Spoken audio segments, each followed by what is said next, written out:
The May sun beat down on the Stanford University graduation ceremony as 23,000 people filled the stadium.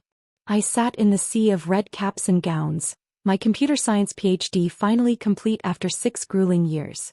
Around me, my classmates were taking selfies and texting family members, their faces glowing with excitement and relief. I checked my phone and saw 3 missed calls from my parents, but no congratulatory messages. Instead, there was a single text from Dad that made my stomach drop. "Your mother and I have discussed it. After today, don't expect any help from us. You're 28 years old and it's time you learn to stand on your own 2 feet. We're cutting off all financial support effective immediately." I stared at the message, feeling a familiar mix of hurt and frustration. Even on my graduation day, a day that should have been about celebrating my achievements, Dad was finding a way to remind me that I was a disappointment. The truth was, I hadn't asked for their help in over 4 years. I'd been supporting myself through graduate school with research assistantships, teaching positions, and what Dad dismissively called my computer hobby. But in his mind, I was still the irresponsible child who needed constant reminders about financial reality. "Alex, you okay?" whispered Jessica, the friend sitting next to me. "You look like you just got bad news." I showed her the text. Her jaw dropped. "Seriously, on your graduation day? What kind of parent?" she asked. "I guess the kind who thinks I'm wasting my life," I replied quietly. According to Dad, getting a PhD in computer science was just an excuse to avoid getting a real job for 6 more years. Jessica shook her head in disbelief. Around us, families cheered and took photos as graduates walked across the stage. I could see other parents in the stands, beaming with pride as their children received their diplomas. My parents were somewhere in the crowd too, but they seemed more concerned with teaching me life lessons than celebrating my accomplishment. My phone buzzed again, this time with a message from Mom. "Your father is right, Alexandra. It's time to grow up and face the real world. We won't be bailing you out anymore." Bailing me out? I hadn't asked them for money since my sophomore year of undergrad. In fact, I'd been sending them small amounts recently, when I knew they were struggling with bills, always disguised as gifts or loans I insisted they didn't need to repay. Suddenly, Dr. Alexandra Bennett called the announcer. I realized it was finally my turn to cross the stage. I walked across the platform, shook hands with the dean, and accepted my diploma, the PhD I'd worked 60-hour weeks to earn, with research already cited in dozens of academic papers, and algorithms being used by major tech companies. Yet all of it suddenly felt diminished by my parents' message. As I walked back to my seat, my phone rang. The caller ID showed David Chin, CFO of Spectrum Analytics. I almost declined the call. David was my chief financial officer at the company I'd founded in my 2nd year of grad school. He knew I was at graduation and wouldn't call unless it was urgent. "David," I whispered as I answered, "I'm literally at my graduation ceremony." "Alex, I'm sorry to interrupt, but I have news that couldn't wait," he said, his voice practically vibrating with excitement. "The IPO launched 15 minutes ago," he announced. My heart started pounding. We'd been preparing for this initial public offering for 8 months, but the final approval had only come through last week. I'd been so focused on finishing my dissertation that I'd almost forgotten today was the launch date. And I could tell from his tone that it was good news. "Alex, we priced it at $28 per share, already above our target range. But the market response," he paused for dramatic effect. "We opened at $47 and we're currently trading at $52. The company is valued at $6.2 billion. The words hit me like a physical blow. $6.2 billion. I own 73% of Spectrum Analytics, which meant, Alex, are you there? You just became a billionaire, a multi-billionaire. I was so shocked I forgot to lower my voice. Are you serious? $6.2 billion. Several graduates around me turned to stare. Jessica's eyes widened. Dead serious. The Wall Street Journal is calling it the most successful tech IPO in 5 years. CNBC wants an interview this afternoon.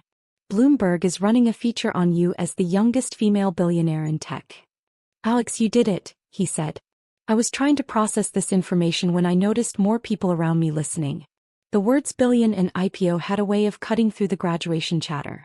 David, I'm surrounded by people. Can we talk about this later? Of course, but Alex, there's one more thing.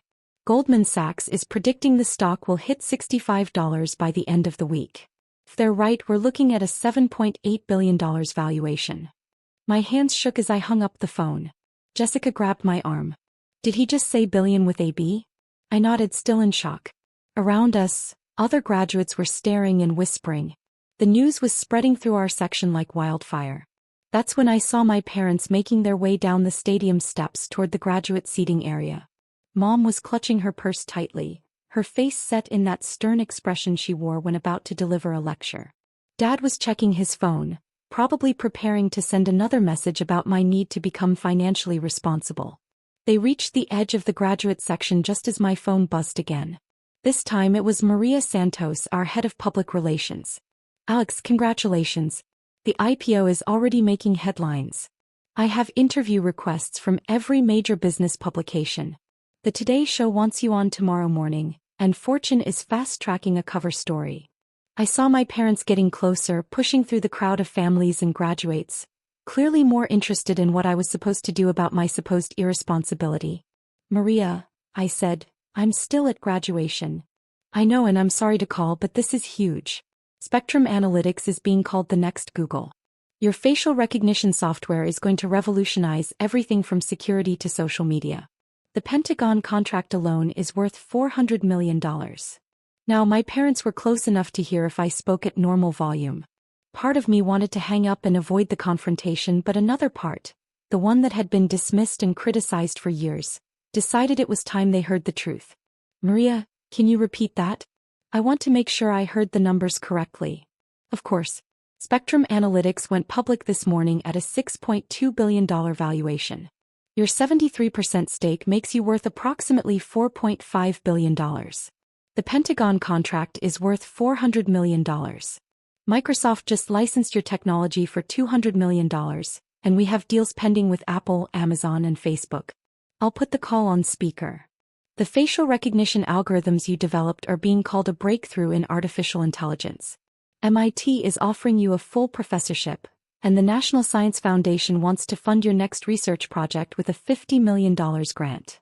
The graduates around me had gone completely silent.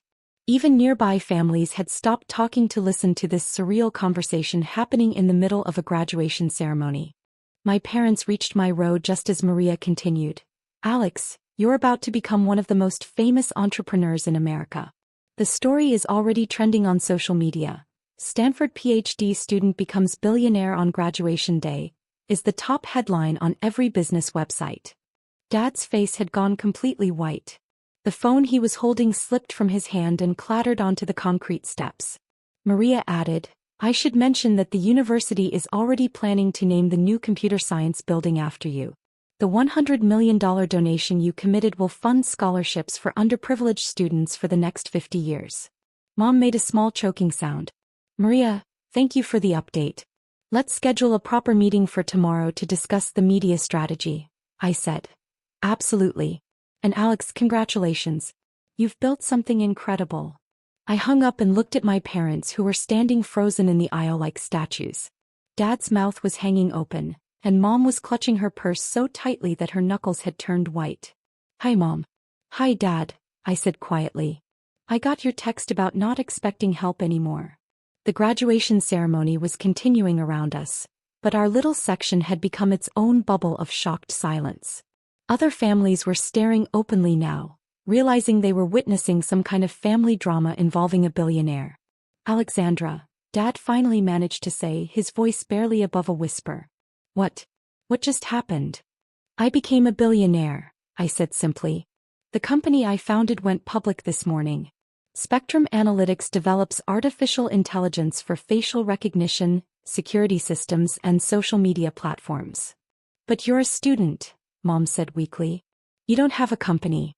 You're getting your PhD in computer science. I have both. I founded Spectrum Analytics during my second year of graduate school. We started with a $50,000 grant and grew from there. The technology one developed for my dissertation became the foundation for our core products. Jessica leaned over. Alex, you never told us you owned a company. I don't really talk about it. I prefer to focus on my research and let the business team handle operations.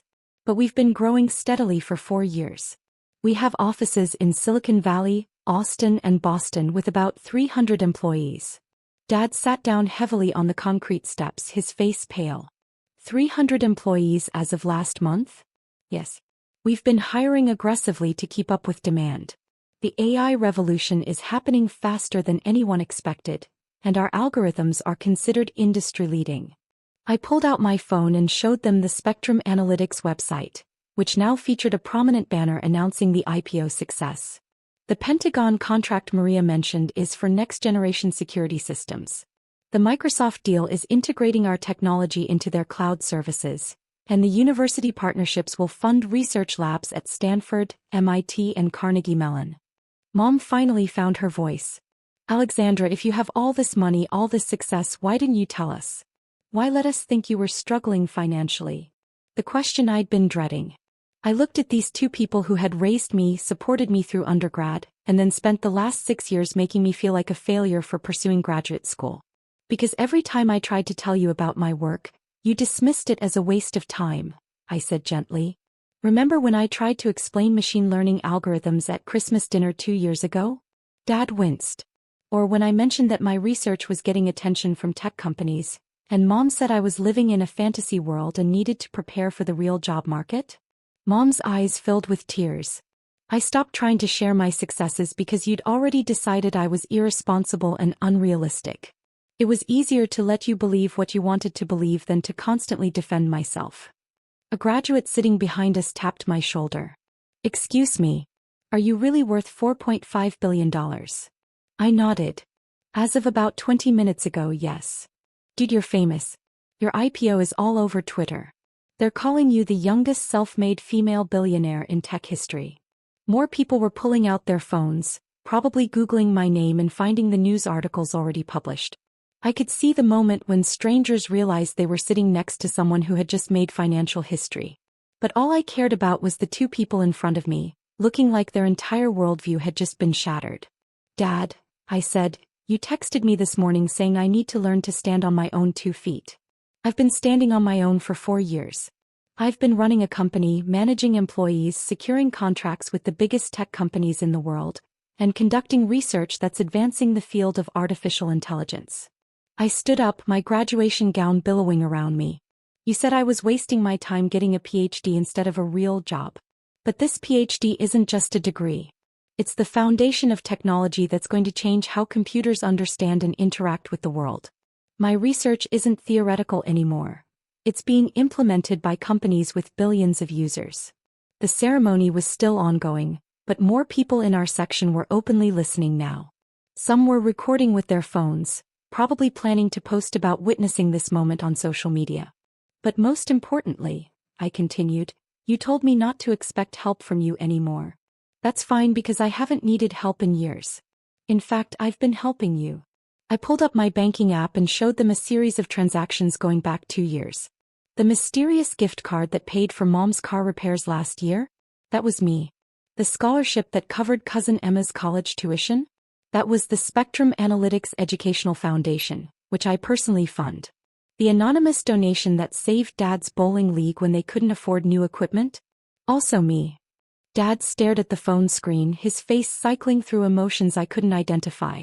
I've been quietly taking care of this family for years, I said. Not because you asked me to, but because I love you. Despite your constant criticism of my choices, you're still my parents. Mom was crying openly now. Alexander, we didn't know. We thought you were struggling. We thought we were helping by pushing you to be more realistic. I understand why you were worried, I said, but you never asked about my actual situation. You assumed I was failing because my path didn't look like what you expected success to look like. A reporter had somehow gotten into the graduate section and was making her way toward us with a camera crew. I realized this conversation was about to become very public very quickly. Mom, Dad, I said, we need to finish this somewhere private. I think we're about to be surrounded by media. Dad looked around and seemed to notice for the first time that we had attracted a considerable amount of attention. Graduates and families were staring openly, phones out recording, and a news crew was approaching. Alexandra, he said quietly, I owe you an apology. We owe you an apology, I replied. We've been wrong about everything. We can talk about it later. Right now, I need to get out of here before this becomes a circus. But it was too late. The reporter reached us just as security started trying to clear a path. Alexandra Bennett, I'm Jennifer Walsh from CNBC. Congratulations on the IPO success. Can you tell us how it feels to become a billionaire on your graduation day? Cameras were rolling, phones were recording, and my parents stood there, looking completely overwhelmed by the sudden media attention. It feels surreal, I said honestly. 6 years ago, I came to Stanford to pursue research in artificial intelligence. I never expected it would lead to this level of commercial success. What's next for Spectrum Analytics? The reporter asked. We're focused on continuing our research partnerships with universities and expanding our work in ethical AI development. The goal has always been to create technology that benefits society, not just generate profits. And what about your parents? They must be proud of your success, the reporter added. I looked at Mom and Dad, who were still processing everything that had happened in the last 30 minutes. My parents had always supported my education, even when they didn't understand my career path. I was grateful for the foundation they gave me. It was a diplomatic answer that protected their dignity while acknowledging the complicated truth of our relationship. The reporter asked a few more questions, but security was already moving us toward a private area where families could congratulate graduates without media interference. As we walked away from the cameras, Dad finally spoke. Alexandra, I need you to know that I'm proud of you. I'm so proud. I don't even have words for it. And I'm ashamed of myself for not seeing what you were building, he continued. No. Let me say this. I thought I was protecting you by pushing you toward what I saw as stability. But you were already building something more stable than anything I ever imagined. You were building the future. We reached a quiet area under some trees, away from the crowds and cameras. I'm sorry, he said. I'm sorry for the text this morning. I'm sorry for years of making you feel like your dreams weren't valid. I'm sorry for not trusting you to know what was best for your own life. Mom stepped forward and hugged me tightly. We're so proud of you, sweetheart. And we're so sorry we made you feel like you had to hide your success from us. You didn't have to hide it, I said. I chose to because I wanted to focus on the work rather than the money, but I should have tried harder to help you understand what I was doing. What you were doing was changing the world, Dad said. And we were too busy worrying about conventional success to see it. My phone buzzed with another call from David. Clearly the financial world was moving fast today. I should take this, I said. David, what's the update? I asked. Alex, we just crossed $7 billion in market cap. And there's something else. Goldman Sachs wants to discuss a secondary offering that could value the company at $10 billion within 6 months. I looked at my parents, who were listening with expressions of wonder and disbelief. Also, David continued, the White House just called.